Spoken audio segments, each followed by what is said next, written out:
President, please be seated.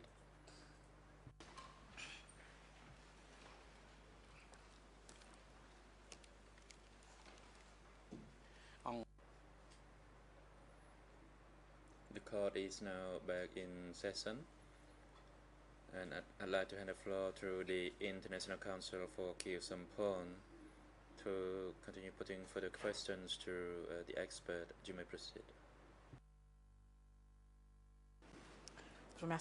Yes, thank you, Mr. President. One question that might be connected with your religious knowledge, Mr. Issa Osman. Is there a text that allows certain religious leaders to waive their obligation to take an oath when they testify before a tribunal?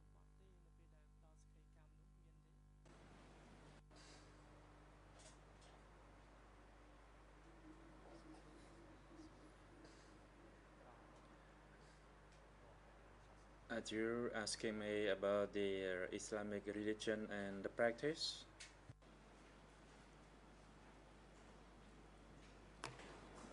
Oui, c'est vrai que j'aurais dû. Yes, I should have been more specific. Indeed, I'm speaking about the Muslim religion.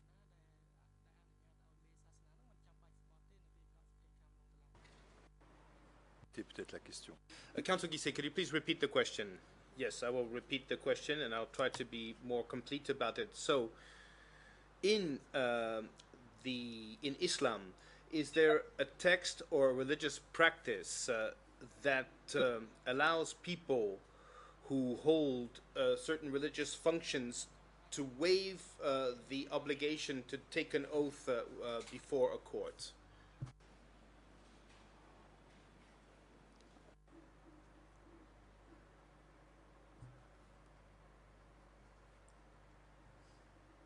Frankly speaking, I haven't done deeper study into the Quran on this practice, so I cannot give you my response.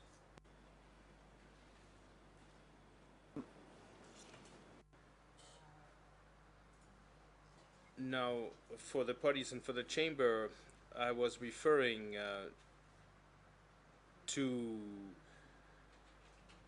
the interview of witness TCW 827, document E3/5216 at ERN French 00234-568, English 00225-495, and Khmer 00223891, where the witness indicates that in his capacity as, and I cannot say so because I cannot mention his capacity because it's still confidential, but he says that in his capacity as a leader of sorts, he's not obliged to take an oath before he testifies. And as he says that this is in conformity with Islamic religious practice, I wanted to get clarification about this. And I'm simply saying this for the record now. Mr. Issa Osman, in your second binder, you have the first pages of the testimony of two witnesses. In the first pages, I listed their pseudonyms only. So this is TCW 894 and TCW 938. So please, of course, respect this confidentiality and don't say their names.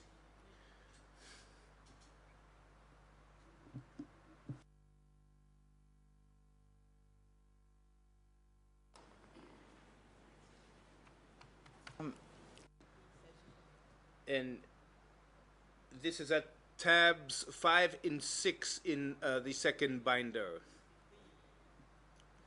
So document E3/9500 for TCW 894 and document E3/162 for TCW 938.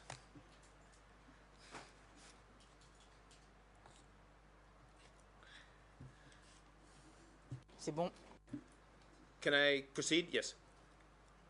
So, at the hearing of 18 January 2016, TCW 894 testified, and she said, well, I'll quote exactly what she said. It was at 10:49 and 33 seconds that day.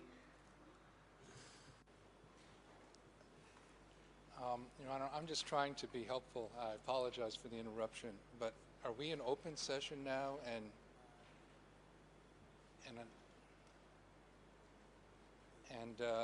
my understanding is, while we didn't ask, both the prosecution and Q Sampan objected to closed session of this testimony that witnesses. Well, I won't say any more.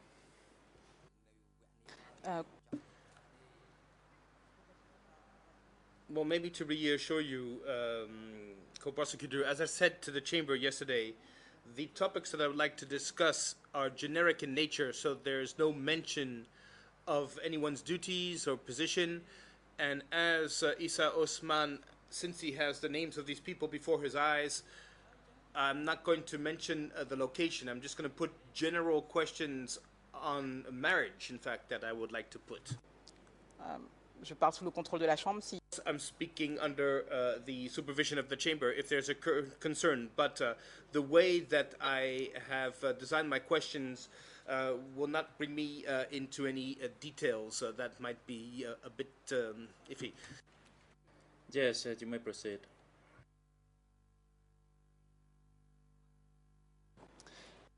So, this witness T2CW 894 speaks about marriages that took place in her village in 1978, and she says that this was after 10:49 and 33 seconds. The question that was put to her was the following. These Cham people who got married, and you attended their marriage, so these Chams were not slated to die, is that correct? And her answer was the following: yes, that's true. They were not slated to die because they had a good background. End of quote. So my question is going to be connected to the question I put to you a little earlier when we were discussing the enemies in general, and when we were discussing that people who were considered enemy was not determined by race, but it was determined by the fact that they may have been considered as having betrayed Ankar. In this excerpt, this witness, TCW 894, makes a distinction between the Cham who have a good background and the Cham who do not have a good background. So my question is this a lead you followed in your research when you wrote your books, or when you conducted your research before the books were published?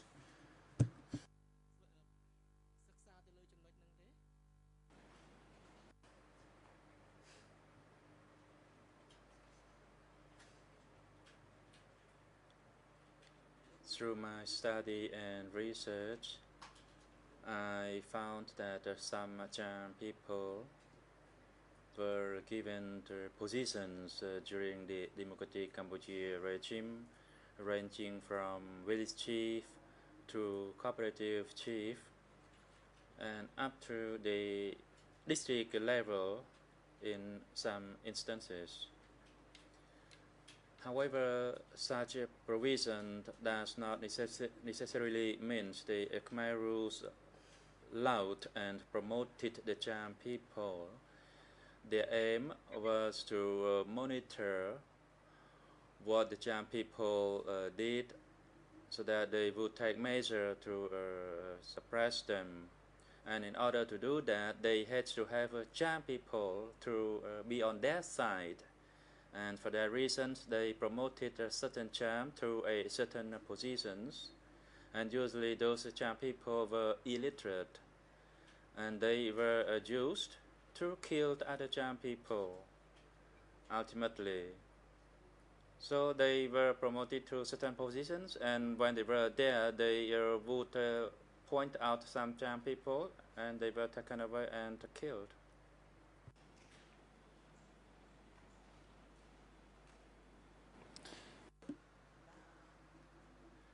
So in your answer, you're basing yourself on the idea that Chams who were promoted were most often illiterate. But in your research, did you see a difference between the kind of promotion that was based on a person's background in view of the issue of the class struggle, etc., in democratic Cambodia? So did you see a difference between the promotion of Chams or the promotion of Khmers to certain positions? And another question, you speak about people who were promoted and who were illiterate or who had not gone to school. For example, Matli, that is a counterexample, isn't it?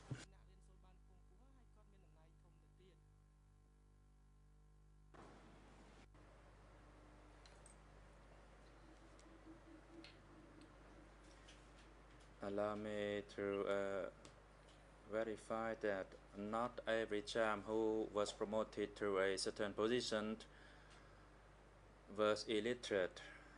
There were some of them, and of course there were exceptions, as in the case of Matli, who was an educated person. Ta Dung was a former Khmer Rouge cadre in Krochma district, and the Cham community actually hated him because they knew that he had the idea of disliking the Cham people, and he himself was from a poor peasant family and who was illiterate. And the Khmer Rouge found him through his background, and he was put in a position in Krochma district in order to purge the Cham people.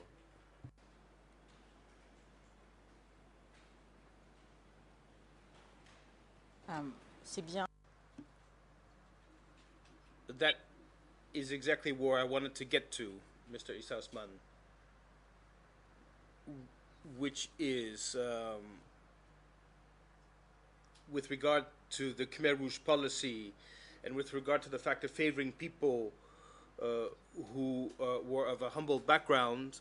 We see a clear illustration of this in the example you gave, but this was not something that regarded the Cham typically. This was something that regarded everyone. This was globally the case, at least based on what we heard here before the chamber. This was globally the case for everyone all throughout the country.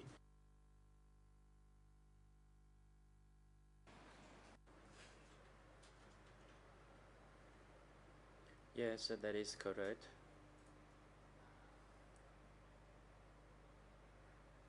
And that is the reason that millions of Khmer people and Cham people died.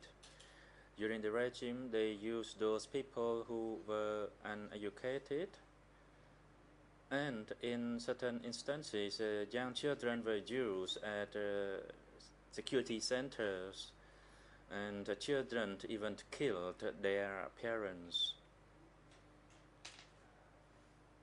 They selected people who came from poor peasant and uneducated backgrounds to serve them.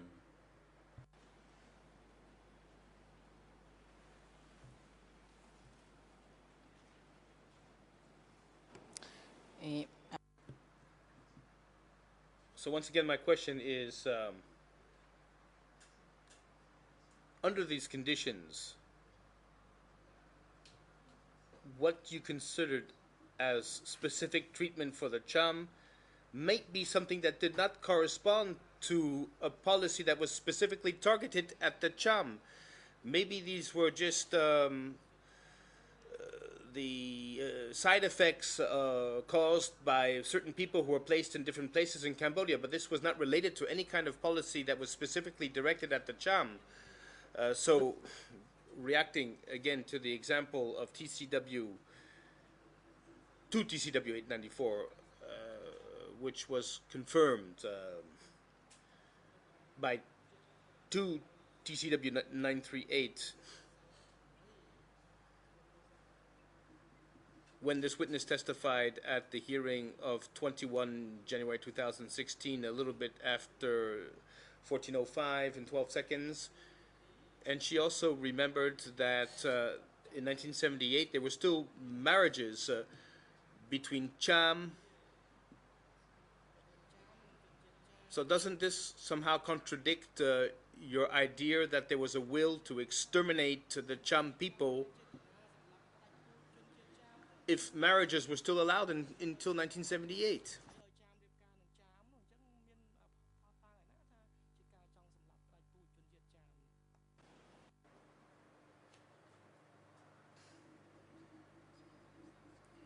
I used to attend the interview of these two witnesses, that is 894 and 938.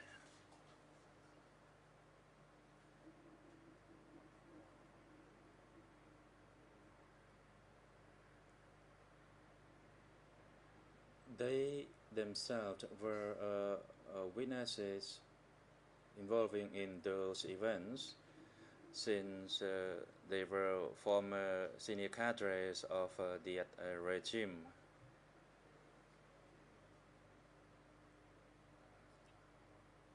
And if you relied on their statements, that is your choice, but for me, my preference would go through the accounts told by the victims. As I said, real Cham people died. And if not, then you could probably, it would be hard to justify the disappearance of Cham people from many villages, for example, those in Kampong Siem. And of course, I cannot elaborate further on this point, as it may have an impact on the integrity of the investigations in cases 03 and 04. Et Since I know that I'm running out of time now, so I'd like to react to your last, what you just said. And we know that you're working for the OCIJ, and normally an investigation has to reveal inculpatory as well as exculpatory evidence. So based on the information that you provided to us, may we fear that you lack impartiality, and that in the investigations you're carrying out now, aren't you maybe, are you really conducting investigations searching exculpatory as well as inculpatory evidence?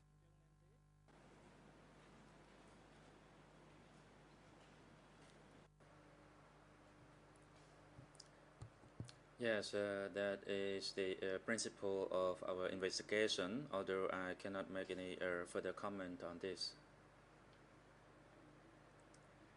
The investigation is ongoing, so I cannot make further comment. en fait, I was not asking, in fact, questions on the investigations that are in the process. I was speaking more about your position, your state of mind, and what might be considered a lack of impartiality. And here again, don't you have any issues being a Cham with a certain status? Isn't there here an issue of impartiality linked to that? But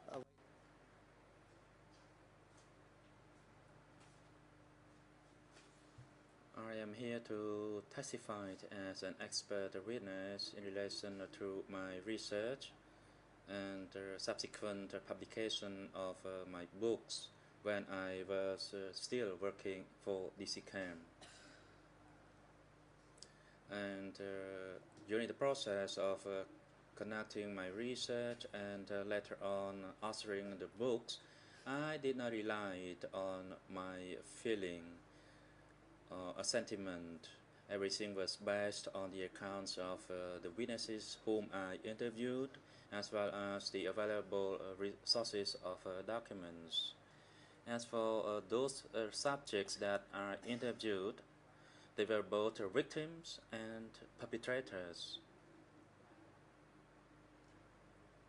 And of course, I was aware that the perpetrators never acknowledged or admitted that they were perpetrators, as in the case of Ho, who was a district chief.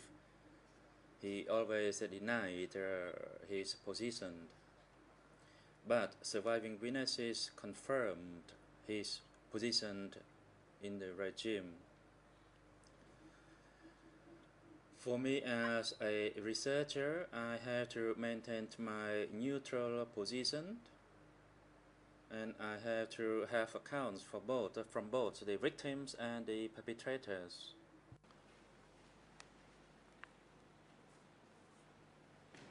Monsieur le Président, je sais que Mr. President, I know that I have come to the end of the time given to me, but I'd like it to be, however, clear that since September 2015, I've been explaining that time allotted to Mr. Isa Osman has been very short because the reading of the documents is lengthy and fastidious. So I regret that I was not given extra time like the other parties, whereas the Kyusampan team was the only one to make a request for extra time, and as of September 2015.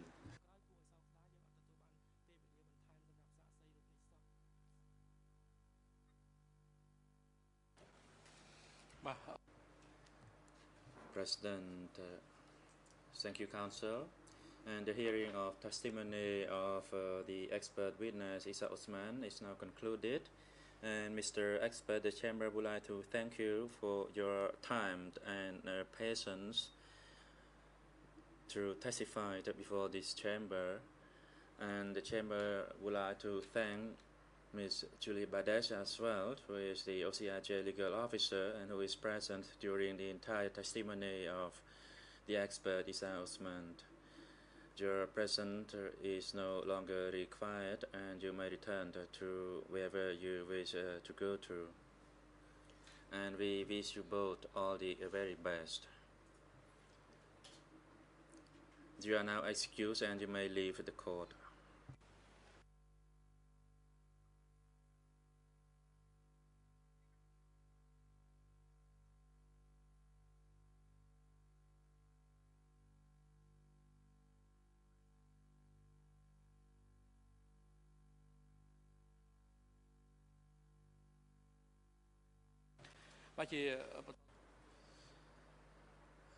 The Chamber intends to hear oral responses from parties to the motion filed by Nguyen Chia's defense on the scheduling of the hearings for next week and the subsequent weeks.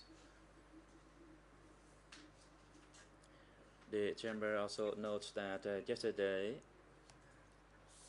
after having received the scheduling order for next week's hearing sent by email by senior legal officer of the trial chamber, Nguyen Chi defense notified the chamber and parties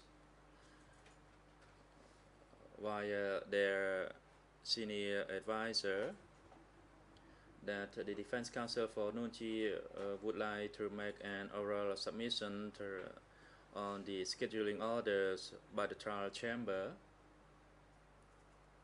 that they wish that the trial chamber shall not comment on the proceedings in case as in relation to Security Center S21 after the conclusion of the proceedings for O Kon Sai and Phnom Kraul.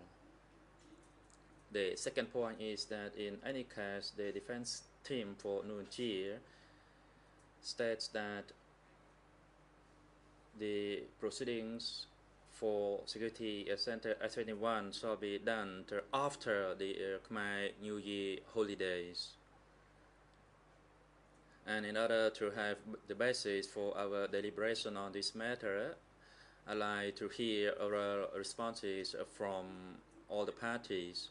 First, I'd like to hand the floor to the defense team for Nguyen Chia to reiterate the point in their motion, and later on, parties will be given an opportunity to respond to that. Councillor Copper, you have the floor. Thank you, Mr. President. It was not a motion that we filed, it was an email we sent yesterday to the senior legal officer. I suppose it's a sort of request for a mini trial management sort of session. We fully understand that it is the discretion of the Chamber to plan and organize the various witnesses who are coming. We have up until now never made any problem if witnesses were coming from one segment and then the next day from another segment. But in this particular case, we would like to make some submissions in this respect. We propose that indeed we finish testimony on the current security centers, Okan Seng and Phnom Krol, before beginning hearing testimony on S21 Security Center. We have experienced quite some difficulty with switching back and forth between the various trial segments. It has been proven quite disruptive to our preparations, Mr. President, as we have to continuously shift in terms of facts, personages, characters, different events, etc. We are in a different position than the prosecution, who for every segment is in a position to send another prosecutor to do the examination. But as I said, up until now we have been able to manage. However, S21 and the matter of so-called internal purges is, as you are aware now, I'm sure, a very important topic for our defense. So we would like to request that while being in the planning of coming witnesses, to finish hearing the witnesses in relation to Phnom Krol and Okan Seng. And if for some logistical reasons you will not be able to fill all the days up until Khmer New Year, then not to schedule just to fill the time with witnesses from S21. So it's basically a request to make an exception to the practice so far.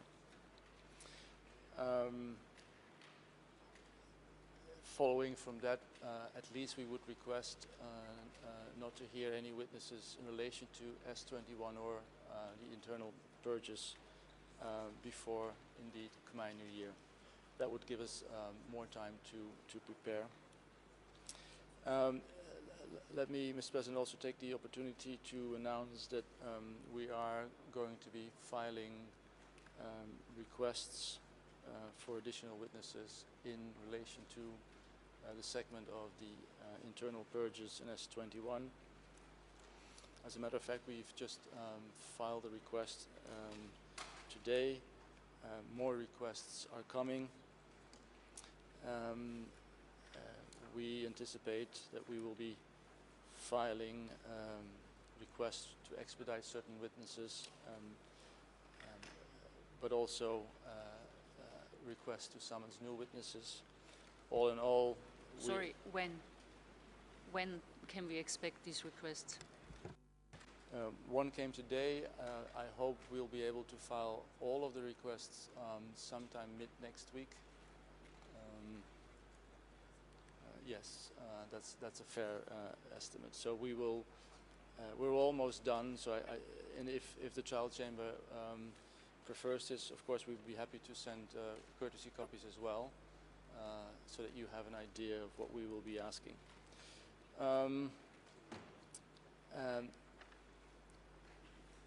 In addition, we have a very strong preference not to summons or have summons the most important witness of S21 in relation to S21. For formality reasons, I will call him to TCW 916, but of course we all know who he is. We would propose that although he is the most important witness in relation to S21, that we would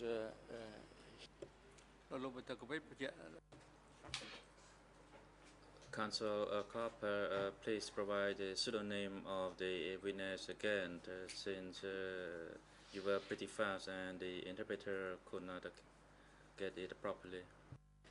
It's a 2 TCW 916.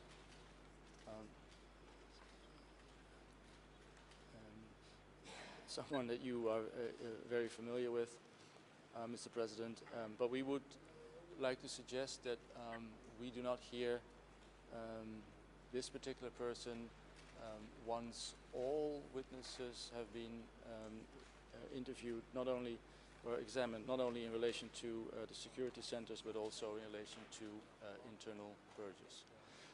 These are roughly our requests, and we hope that you will be able to take our points into consideration. Thank you, Mr. President.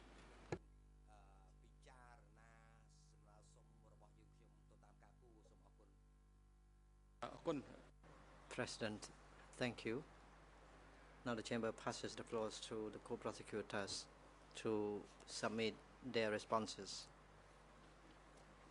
to the submissions made by the defense team for Mr. Nguyen Gia Copper. So you have the floor now, co-prosecutors.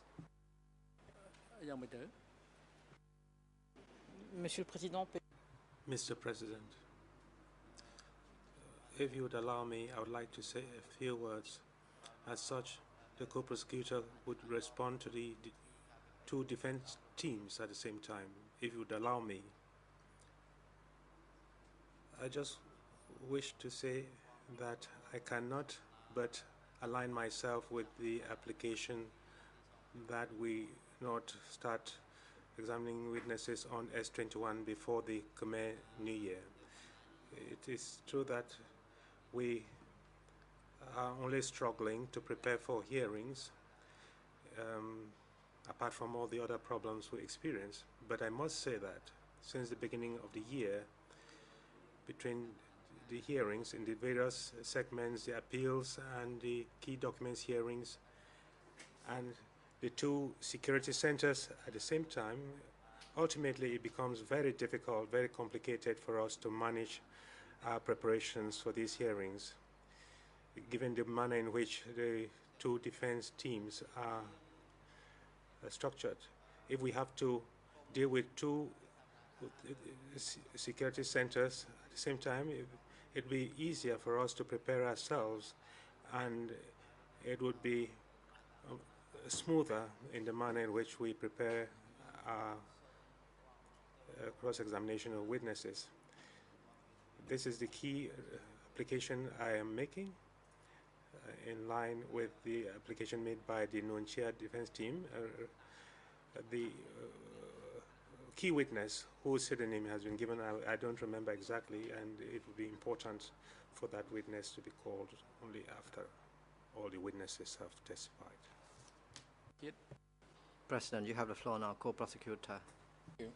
Mr. President, Your Honors, we don't have a problem with trying to finish other security centers before the ones we are currently doing, Phnom Krol and Okon Sang, before S21, but it is our position that we want the trial to proceed as expeditiously as possible, and we shouldn't waste days. So if witnesses are not available, it's our position, we submit to Your Honors to decide that the witnesses from S21, the more simple witnesses, can be called even if it's out of order. I mean, some of the witnesses that, for example, the witness that the defense for Nunchia recently requested, I don't think Your Honors have ruled yet, but this is a witness that, as far as we know, the last contact with that witness was 2001, so it's unclear how much time would be necessary to obtain that testimony.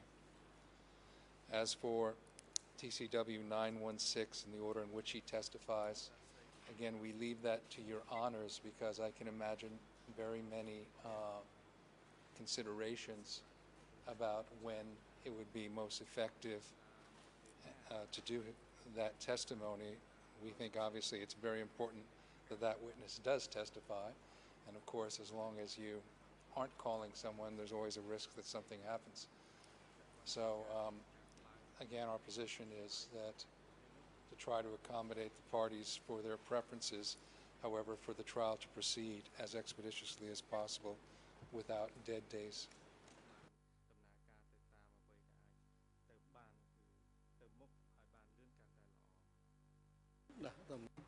President, lead co-lawyer for civil parties, you have the floor now. Merci, Monsieur. Thank you, Mr. President. Very quickly, we align ourselves with the remarks made by the co-prosecutor, and we will rely on the discretion of the chamber. Thank you. Just a very brief remark in response, Mr. President. We also believe that the trial should proceed expeditiously. We have no problem at all with that observation. However,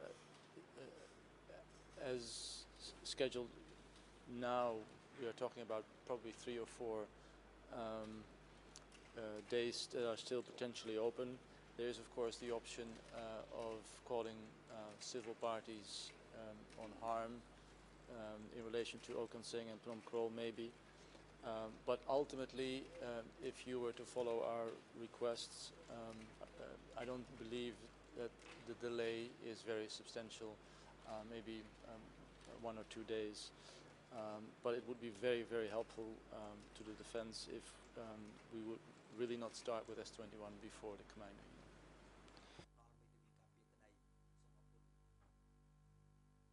Can I just ask one related question?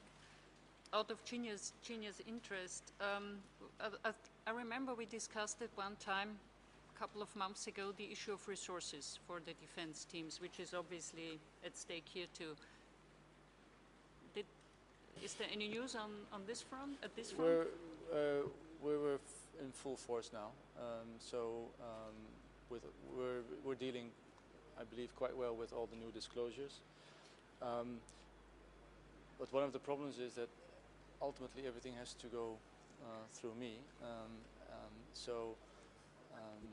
I and my colleague Anta Gise, of course, are the ones who are actually doing most of the cross-examination, and that is an additional problem.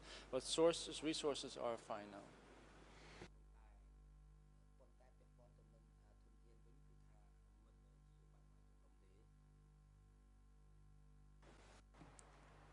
President, the Chamber is grateful to all parties for their submissions and responses,